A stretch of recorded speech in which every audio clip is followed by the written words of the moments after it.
Okay, so just a little bit of background. So I'm head of digital scholarship and technology services at Vassar College. I've been here since 2019. Previously, I was at the Library Company in Philadelphia for 22 years and served as CIO there. I oversaw the implementation of Islandora 7 at my position at the Library Company. And when I arrived at Vassar, we were also using Islandora 7 here as well. So I got the opportunity to oversee a second Islandora implementation as we moved into 2.0. Just to give you a little sense of our sizing, I think among many of the presenters, we are probably one of the smaller institutions. We do not have developers on site. We do have a really great relationship with our IT department, which is not a part of the library, it's its own department. As well as a great relationship with academic computing, which has made this whole process a lot easier. But we do have a vendor that performs our maintenance and development upon request. So Vassar College has about 2,450 students. We have roughly 350-ish faculty. Librarians do have faculty status, and there are 17 librarians in the Vassar College libraries. Overall, the library employs 42 people. So we do have a really robust library environment and collegial environment. So we have a lot of people to work with and get input from, and it's been really wonderful experience here. The digital library at this moment, because I checked today, has 18,750 records, which probably seems super small compared to some of the larger institutions that presented today. But my department has 5 folks in it, and it's the right amount for the people we have. So our bandwidth actually is in really good shape here.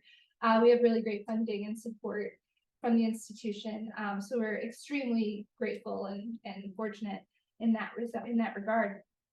So to get started, and I did write my notes, it's a little more formal presentation. There won't be a lot of technical detail, but more from a project management standpoint of why we made decisions that we made in our Islandora implementation.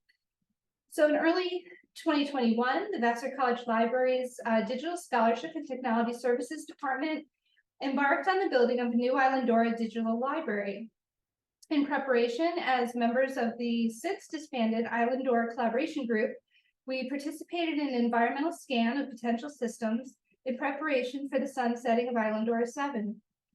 Vassar concluded Islandora 2 Plus was the best fit for a variety of reasons. One being its ISLE architecture using Docker. Docker separates your content and configurations from the software running your site. The stack consists of dozens of components working together, including Drupal with the Islandora module, Fedora, and SOLR. This provides the potential for something we didn't have before, easier upgrades and fewer migrations. This flexibility, combined with the extensibility of Drupal 9 and the preservation features in Fedora 6, made it a great choice for Vassar. The Digital Scholarship and Technology Services Department, in short, DS&T, works in collaboration with the Archives and Special Collections Library to coordinate the access and preservation of digital collections.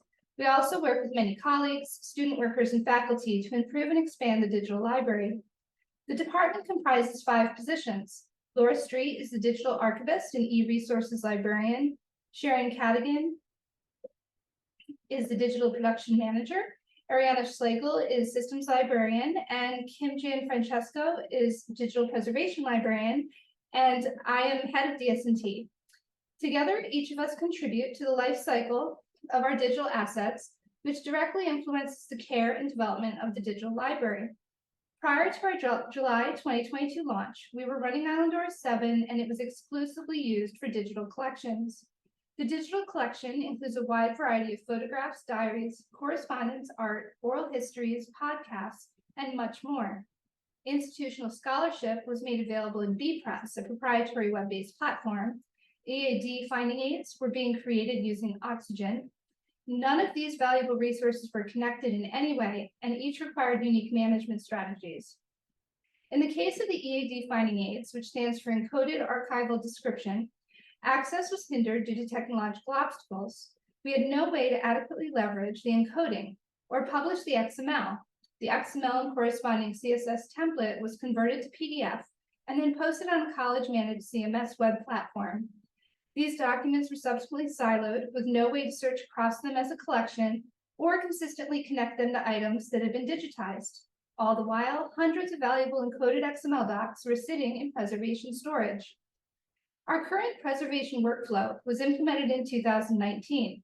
This consisted of establishing a 3-2-1 storage system, followed by the bagging and creation of checksums for all existing digital assets in our working storage. This was essential in a risk management sense before embarking on the digital library migration. Once completed, a regular schedule of fixity checks was established by our digital preservation librarian. The 3-2-1 storage rule is a preservation practice to maintain 3 copies of each asset with copies stored on 2 different types of storage media and 1 copy off-site. In our case, we have 1 local copy on a college-managed Windows server and 2 copies in cloud storage, Dropbox Enterprise and AWS Glacier. The new Islandora digital library was envisioned as the answer to integrating the 3 disparate resources while establishing a more cohesive search experience, improved functionality, easier management, and reliable preservation. As we began putting this into writing to formulate a project plan and RFP, the DS&T department was approached regarding an upcoming grant proposal. The biology department, along with 5 partners, wanted to include up to 22,000 herbarium specimens in our digital library by the end of 2023. The herbarium is a collection of digitized sheets of pressed and dried plant specimens. These specimens are key to our understanding of biodiversity and our efforts to preserve it. The herbarium provides a window into our past, telling us what kinds of plants were present, where those plants were, and when those plants were there. With this information, we can track changes over time and use that information to predict and prepare for our future. So as you can see, this is a very important collection, and we needed to find a solution. The timing couldn't have been better, as the old system would not accommodate such a request. As we developed our RFP in the fall of 2020, we included the herbarium and slated it for development first. Alongside theming and after the initial infrastructure build, this was necessary as it had a unique metadata schema and required customization, Darwin Core. It was in our best interest to begin with the hardest repository first, so we could gauge development time and costs up front and better plan for the subsequent repository's development. After reviewing proposals from a variety of vendors, we hired Agile Humanities to assist us in the development and migration process, with work beginning in February of 2021. So this resulted in a system that features 4 repositories launched in July of 2022. The digital collection, finding aids, Vassar Scholarship, and the herbarium. Each repository is essentially a collection and their contents sub-collections. This setup within Islandora allows us to have more control over each repository's unique search facets and refined search options, while also allowing for keyword search across all 4.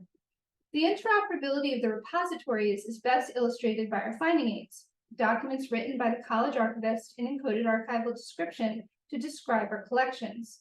Some of the content in the finding aid may be digitized, but in many cases it's not. Viewing the materials not digitized requires an appointment in the Archives and Special Collections Library Reading Room. This resource provides a great first step to planning such a visit. Here we provide both a web view and an XML download. Items in a finding aid that have been digitized are linked using their static UUID, directing researchers to the digital collection repository. This cross-referencing allows for connections never before available. The most exciting part about this repository is we can finally search across all the finding aids at once. We can also search across all the repositories and find the associated finding aid, digitized collections, and maybe even a thesis about a related topic or person. The 4 repository structure also led us to rethink some of the potential complexity regarding collection and object relationships and strive for simpler hierarchies that could be more easily managed day to day and potentially improve long-term accessibility in a preservation sense, if restoration was necessary. We hope this strategy will contribute to maintaining a more accurate and useful application of Fedora as a preservation tool. Fedora made a comeback in version 6, as we all know, as a preservation repository with components such as OCFL and Fixity. While being almost entirely based on open international web standards, versioning is also a valuable feature, providing a persistent history for each object Fedora stores. One of the most compelling advantages of OCFL is its ability to ensure content can be understood without the original software. This creates the possibility to restore or migrate a repository in the original software if the original software fails or is no longer available. Although this has not yet been tested to my knowledge, the potential is there. This is an exciting prospect in the field of librarianship, where much of our work to create relationships and context for objects is lost during system migrations or transitions. OCFL could provide the safety net to preserve that information. Fedora aims to be a key component of an overall preservation strategy, according to David Wilcox. This aligns with the July 2022 Ithaca report, the effectiveness and durability of digital preservation and curation systems. That states, digital preservation is a distributed and iterative activity that requires in-house expertise, adequate staffing, and access to different technologies and systems. Fedora is one tool among many in our digital preservation workflow for long-term preservation of our assets. One key difference between Islandora 7 and 2 Plus is that now Drupal provides access natively to digital assets. Although the Fedora layer is no longer essential to access as it was in 7, its interoperability to preserve all assets in Islandora is a key component of our preservation strategy.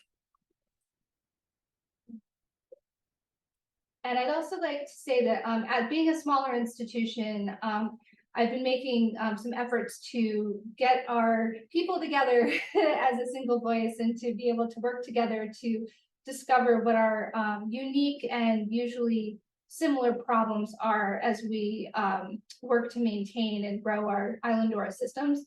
In one such way, there is now a LAC Glam interest group at the Islandora Foundation that we welcome anyone who wants to attend. LAC Glam stands for Liberal Arts Colleges and Galleries, Libraries, Archives, and Museums. I am one of the co-coordinators of that group. So if you are interested, feel free to reach out.